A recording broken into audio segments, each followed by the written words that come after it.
कृषि दर्शन के दिखैया जम्मो संगवारी हो। राम राम जय जोहार। संगवारी हो हमारे आज के सजीव फोन इन में आप मन के स्वागत है।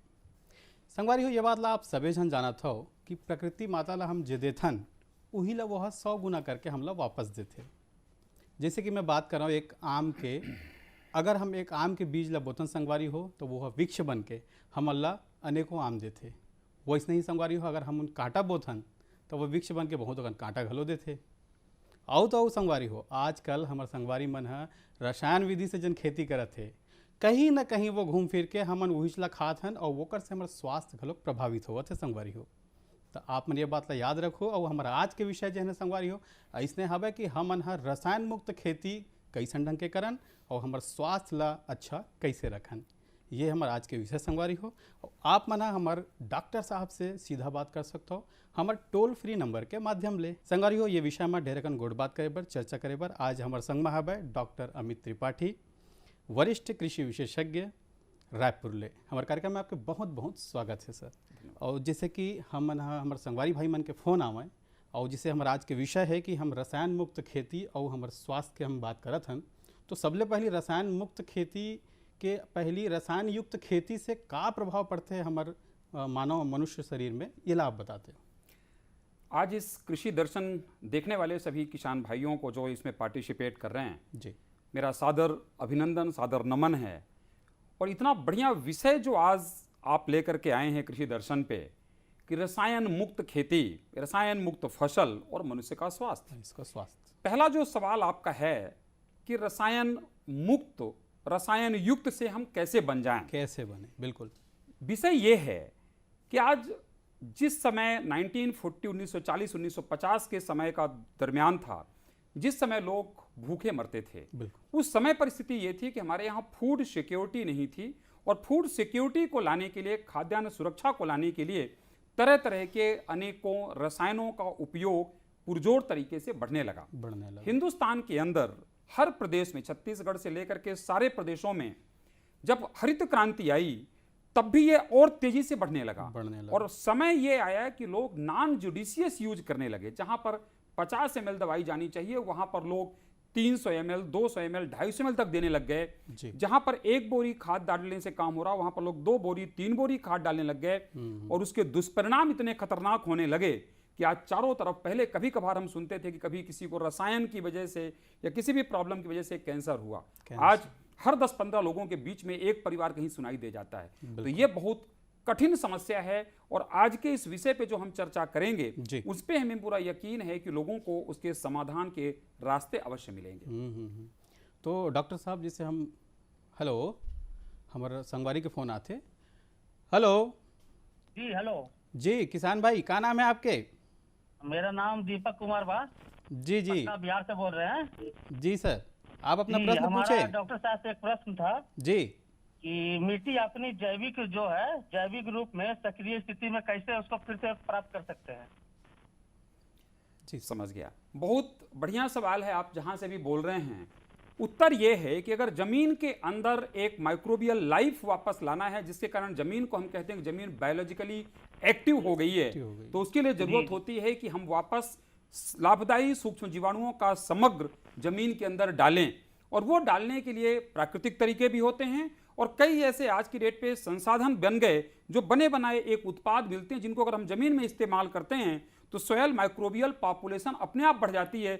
जैसे बैक्टोगैंग ऐसे हैं जिनके अंदर गैंग ऑफ बैक्टीरिया है, बहुत सारे सूक्ष्म जीवाणु जो जमीन के लिए लाभदायी हैं, उनका बना बनाया हमारे पास समाधान है। इन चीजों का अगर इस्तेमाल करेंगे तो मुझे पूरा यकीन है कि अगर ऑर्गेनिक कार्बन यानी कंटेंट बहुत अच्छा आपने मेंटेन किया है और आपने बैक्टोगैंग जैसे समाधान जमीन पे डाले तो जमीन के अंदर वापस माइक्रोबियल पॉपुलेशन बढ़ेगी और जमीन जैविक रूप से सक्रिय हो जाएगी। जी डॉक्टर साहब बहुत सुगर बात लब बताए हो। अभी हम जिससे बात करते हैं रसायन मुक्त खेती के, अगर हम बात करते हैं रसायन मुक्त खेती के तो स्तंभ का हो सकते? रसायन मुक्त खेती की अगर हम बात करते हैं तो उसमें प्रमुख रूप से 3 स्तंभ होते हैं। पहला स्तंभ होता है हमारी धरती माता यानी हमारी मिट्टी, दूसरा होता है हमारे बीज और तीसरा होता है फसल पे जो चीजें हम इस्तेमाल करते हैं। अब ये तीनों चीजों को संशोधन अगर हमको करना है, तीनों चीजों के अंदर हमको सुधार करना है तो उसके एक एक कदम बाई कदम चलना पड़ेगा। जैसे जमीन पे पहले जाते हैं, लोग ये जानते हैं कि जितना कुछ भी हम खाते हैं 95% 95% उसका केवल एक जगह से आता है और उस जगह का नाम है हमारी धरती माता। 95% न्यूट्रिशन एक ही जगह से आता है। तो पहले तो हमको अपनी धरती माता का हिसाब ठीक करना पड़ेगा। आदरणीय प्रधानमंत्री जी हमेशा उद्बोधन में ये बात कहते हैं कि आज हमारी धरती माता बिना आवाज और बिना आंसू के रो रही है, क्योंकि उनको मालूम है कि जमीन आज बायोलॉजिकली इनएक्टिवेट होती जा रही है। तो पहले तो उसको एक्टिवेट करने के लिए जरूरत ये होती है कि नाइट्रोजन, फास्फोरस, पोटास के अलावा कैल्शियम, मैग्नीशियम, सिलिका जैसी चीजें, अल्ट्रामैक्स, फिर बाकी माइक्रोन्यूट्रिएंट का कॉम्बिनेशन, फाउंडेशन, फिर ऐसी चीजें और दें, बिगर राजा और बाकी चीजें देते जाएं, जिससे जमीन के अंदर पूरा एक सुनियोजित पादप पोषण प्रबंधन की तैयारी बन जाए। चूंकि वो अगर बन गई तो उसके बाद होता है हमारा बीज हम अच्छा लगाएं, और बीज जैसे जैसे बढ़ता जाता है तो वहां पर हम ये देखें कि हम पौधे को संपूर्ण पोषण दें। और अगर डॉक्टर साहब एक और फोन आवत है जी। हेलो।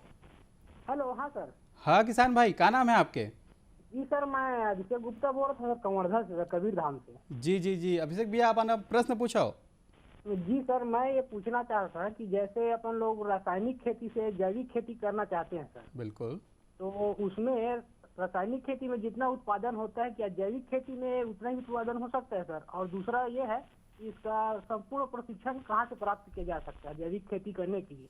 डायरेक्ट रसायन से आप जैविक में आएंगे तो कुछ तो उसके बारे में सीखना पड़ेगा ना सर, यही पूछ रहा था कि कहाँ से प्रशिक्षण प्राप्त किया जा सकता है। जी, बहुत प्रैक्टिकल प्रश्न है गुप्ता जी आपका, और मैं बहुत तारीफ करता हूं आपके सवाल की। इसका उत्तर यह है कि रसायन, अगर आप रासायनिक खेती पूरी करते जा रहे हैं तो अचानक से रसायन से 100% जैविक में मत जाइए। आप स्टेप बाय स्टेप जाइए, फेज वाइज जाइए। 3 फेज में अगर आप जाएंगे तो आपको उत्पादन में कोई नुकसान नहीं होगा, बल्कि मैं ये कहता हूं कि उत्पादन ज्यादा होगा। जो उत्पादन बाद में होगा उस उत्पादन का मूल्य भी ज्यादा मिलेगा, क्योंकि आज की डेट पे पूरे विश्व में लोग केमिकल फ्री फूड प्रोड्यूस की अलग मूल्यांकन करने को तैयार बैठे हैं। एक ही बार में अचानक आप केमिकल पूरा छोड़ के अगर जाएंगे तो परेशानी होगी। मेरा सुझाव यह होगा कि हर एक केमिकल जो आप उपयोग करते हैं उस केमिकल में उसका एक्टिव इंग्रेडिएंट लिखा हुआ होता है कि ये साइपरमेथ्रिन इतना % है, क्लोरीन ट्रिप्टाल इतना है, जो भी लिखा रहता है। उसके साथ में ये रहता है उसका वेटिंग पीरियड कितना है।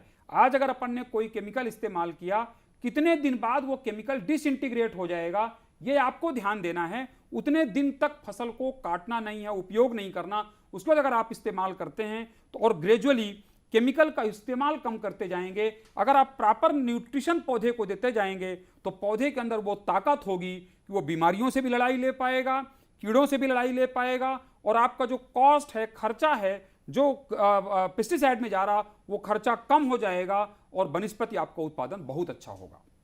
जी, बहुत सुघर जवाब डॉक्टर साहब।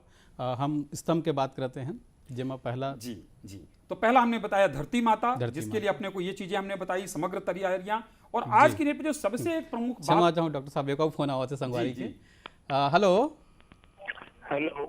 हाँ किसान भाई, क्या नाम है आपके? सौरभ नाम है सर। जी सौरभ भाई, आप मन अपन प्रश्न पूछो। सर दूसरा फसल जो लगाते हैं गेहूँ, ओकर बारे में जानकारी लेना है। रसायन जैविक खेती लेकर के रासायनिक खेती करना है, ओकर बारे में।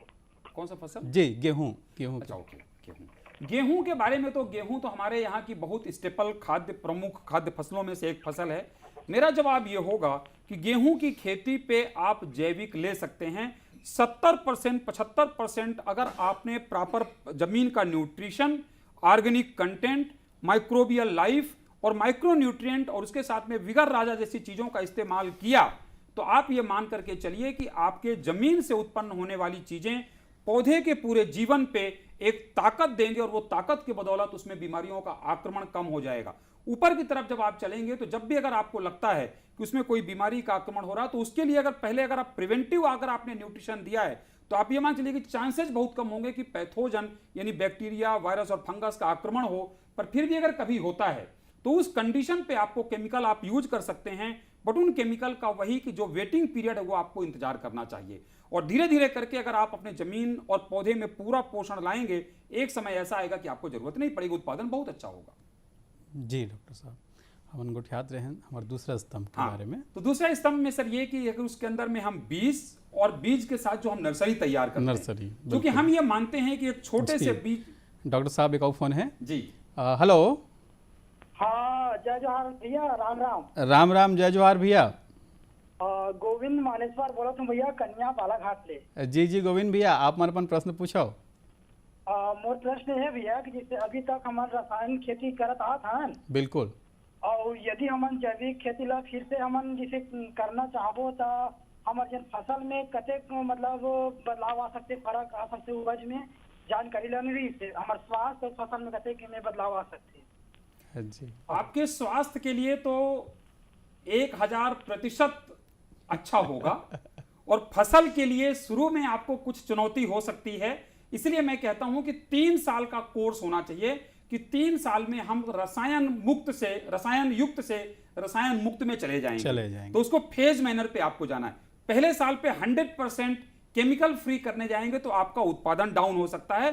तो पहले साल पे नहीं जाना पूरी तरह से, पर 25% पहले साल, दूसरे साल 50% कम करना और तीसरे साल आप 100% कम करके भी जा सकते हैं।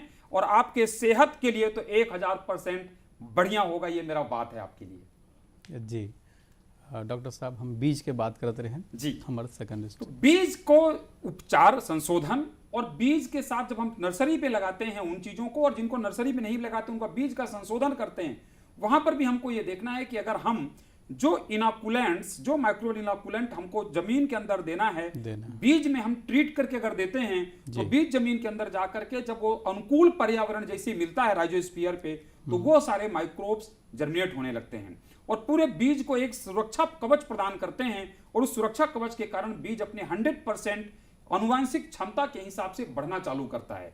जब वो सीडलिंग बन जाएगा तब उसके अंदर ओजस्विता आएगी, और जब वो और तेजी से पौधा बनना चालू होगा, उस समय पर अगर आपने जमीन पे जिस तरीके से हमने बताया पूरी व्यवस्था की वो किया आपने, पौधे में बहुत अच्छी किया, और ऊपर की तरफ अगर आप करते जाएंगे तो आप ये मान करके चलिए कि आपका तीनों स्तंभ मजबूत बनते जाएंगे। और शायद आपका जो पेस्टिसाइड का या केमिकल का जो एप्लीकेशन की खर्चा है वो आपका 1/3 पे आ जाएगा 1 साल 1.5 साल के अंदर, और 3 साल 4 साल के अंदर एकदम मिनिमाइज हो चला जाएगा। बिल्कुल बिल्कुल। डॉक्टर साहब, एक और प्रश्न दिमाग में आवा थे जी। जिसे आप बता दो कि हम रसायन खेती करते हैं ना, वो एक से हमला हमारे शरीर में न्यूट्रिशन विटामिन नहीं मिले जी, जिसे हमारी चर्चा चलत रही से का ऐसे कुछ हमारे पास समाधान है कि पौध से, साग सब्जी से कैसे ढंग के तैयार करे कि हमला हमारे विटामिन, प्रोटीन, मिनरल के पूर्ति हमारे घर पे ही, हमारे क्षेत्र में ही हो जाए। मुझे वापस बड़ी प्रसन्नता है साहू जी कि इतना सुंदर सवाल, इतना सुघड़ सवाल आप लोग पूछे हो कि जिसकी वजह से कि आज हम सब लोगों को ये जवाब दे पाएंगे। मैं कई जगह पे ये देखता हूं कि जिन चीजों से जो हमारे प्राकृतिक सोर्स हैं, प्राकृतिक स्रोत हैं हमारे न्यूट्रिशन के, उनको हम इग्नोर कर दे रहे हैं। जी डॉक्टर साहब, एक फोन। जी हेलो हेलो किसान भाई, हेलो। नमस्कार सर, राम राम। राम राम भैया, राम राम। क्या नाम है आपके भैया? सर अजय वर्मा नाम है सर, मैं बाराबंकी से बोल रहा हूँ। जी जी अजय भैया, आप मन अपन प्रश्न पूछो। सर मेरा सवाल ये है कि क्या सर कोई ऐसी कंपनी है सर जो रसायन मुक्त फसल पर काम करती है और जो पूर्णतः जो है फसलों को जैविक पे मतलब हो सके और हम कर सके। दूसरा सवाल मेरा ये है सर कि क्या सरकार कुछ कर रही है सर रसायन मुक्त खेती पर कोई काम? जी डॉक्टर साहब, बहुत बढ़िया सवाल आपने पूछा। जी सर टमाटर की खेती करता हूँ सर जी, और केले की भी खेती करता हूँ, तो मैं चाहता हूँ सर कि मुझे सर थोड़ा सा एक सर नॉलेज मिले सर, ताकि मैं अगली खेती कर सकूँ सर, मतलब अच्छे से जैविक रूप से। तो 3 सवाल आपने एक सवाल पे पूछे हैं, तीनों सवाल का मैं जवाब देना चाहता हूं। पहला सवाल आपने ये पूछा है कि कोई ऐसी प्राइवेट कंपनीज भी हैं जो जैविक खेती को प्रमोट कर रही हों, जैविक खेती के लिए उत्पाद बना रही हों। कई कंपनीज हैं पूरे भारतवर्ष में। गवर्नमेंट ऑफ इंडिया इतना तेजी से प्रमोट कर रहा है कि आज की डेट पर पूरे भारतवर्ष पे ऑर्गेनिक खेती का, जैविक खेती मिशन तैयार किया गया है। उन जैविक खेती मिशन पे पूरे भारत को 4 या 5 रीजन में बांटा गया है। वहां पर लगातार उसके प्रति एजुकेशन लाना, उसके प्रति लोगों को मोटिवेट करना और उसके लिए लोगों को रिसोर्सेज तैयार करके देना, इसके लिए स्टेट गवर्नमेंट और गवर्नमेंट ऑफ इंडिया बहुत तेजी से काम कर रही हैं। और उन पे कई प्राइवेट सेक्टर के लोग भी कंधे से कंधा मिला करके भारत सरकार के साथ काम कर रहे हैं। तीसरा सवाल आपने पूछा टमाटर की खेती के बारे में। तो टमाटर की खेती के लिए मैंने बताऊं कि जैसा मैंने बताया कि जमीन की तैयारी पे आपको कई चीजें ऐसी हैं जिनको अगर आपने इस्तेमाल किया तो आप निश्चिंत हो जाइए कि आपके जमीन से उत्पादन जो अधिकतम पाने की विकल्प है वो सब के सब समाधान मिल जाएगा। अगर आपने अपनी जमीन में नाइट्रोजन, फास्फोरस, पोटाश जो आप देते हैं वो देंगे, उसके अलावा अल्ट्रामैक्स दें, फाउंडेशन दें, बिगर राजा दें, बैक्टोगैंग दें, कार्बन स्टोन दें, जिसके कारण ऑर्गेनिक कार्बन का कंटेंट जमीन के अंदर बढ़ जाएगा। एक टाइम था जिस टाइम पर लोग कहते थे कि भाई एक ट्राली गोबर की खाद हम ला करके 1 एकड़ में डाल पाएंगे जमीन पे, तब जाकर के हम मानेंगे कि ऑर्गेनिक कार्बन बढ़ा। आज ऐसे संसाधन उपलब्ध हैं कि 1 किलो कार्बन स्टोन डाल दें और एक ट्राली गोबर की खाद के बराबर कार्बन मिल रहा है जमीन के अंदर। तो ऐसी चीजें अगर आप अपने जमीन पे डालेंगे, बेड तैयार करेंगे, तो उत्पादन बहुत अच्छा होगा। टमाटर की फसल जब आप ऊपर की तरफ लेते जाएंगे तो आप मान करके चलिए कि उसके लिए भी बहुत अच्छी चीजें हैं। पहली स्टेज जब आपकी हो कि जिस समय पौधा आपका थोड़ा बढ़वार पे आ रहा, उस टाइम पर उसको जो नरिशमेंट चाहिए, जो न्यूट्रिशन चाहिए, माइक्रो न्यूट्रिएंट और माइक्रो न्यूट्रिएंट दोनों का मिश्रण के लिए नैनोमील स्टार्ट ऐसा करके फिर थोड़ा और ऊपर की आप आगे की तरफ बढ़ेंगे तो वहां पर आपको लगेगा कि कुछ चीजें और हैं, जिन चीजों पे अगर आप आगे आए तो आप मान के चलिए कि विगर हो, टैप्सिलो, बहुत सारे समाधान आपको मिलेंगे और एक पर एक बढ़िया मिलेगा। एक और डॉक्टर साहब फोन आए हैं, सवाल है जी। हेलो जी किसान भाई, क्या नाम है आपके? जी, मेरा नाम मनोज शर्मा है, जयपुर राजस्थान से बोल रहा हूँ। जी मनोज भाई, आप मन अपन प्रश्न पूछो। माँ को तुलन। मनोज भाई एक बार प्रश्न लाओ, रिपीट करो। संतुलन और प्राकृतिक स्वास्थ्य की ओर फिर से लाने का तरीका है। अच्छा, हाँ, मुझे ऐसा लग रहा है कि शायद ऐसा कुछ पूछना चाह रहे हैं कि धरती माता को प्राकृतिक संतुलन और प्रकृति के नजदीक लाने का कोई तरीका है। जी बिल्कुल। अगर यस सर। बड़ा मतलब सामयिक सवाल आपका है, आप जहां से भी बात कर रहे हो, लेकिन इतना बढ़िया सवाल है, इसकी वजह से मैं ये बताऊंगा कि ये चिंता का विषय पूरे हिंदुस्तान पे मानव प्रजाति के लिए है। मानव प्रजाति, हर प्रजाति, हर आदमी ये सोच रहा है कि चाहे जितना भी आपके पास धन संपदा हो, लेकिन अगर आप अपने स्वास्थ्य को सचेत नहीं कर पा रहे हैं, और स्वास्थ्य को सचेत करना तभी संभव है जब आप प्रकृति के साथ मिलकर के चलेंगे। प्रकृति के विपरीत जाकर के आप बहुत लंबे टाइम तक अपने जीवन को नहीं जी पाएंगे।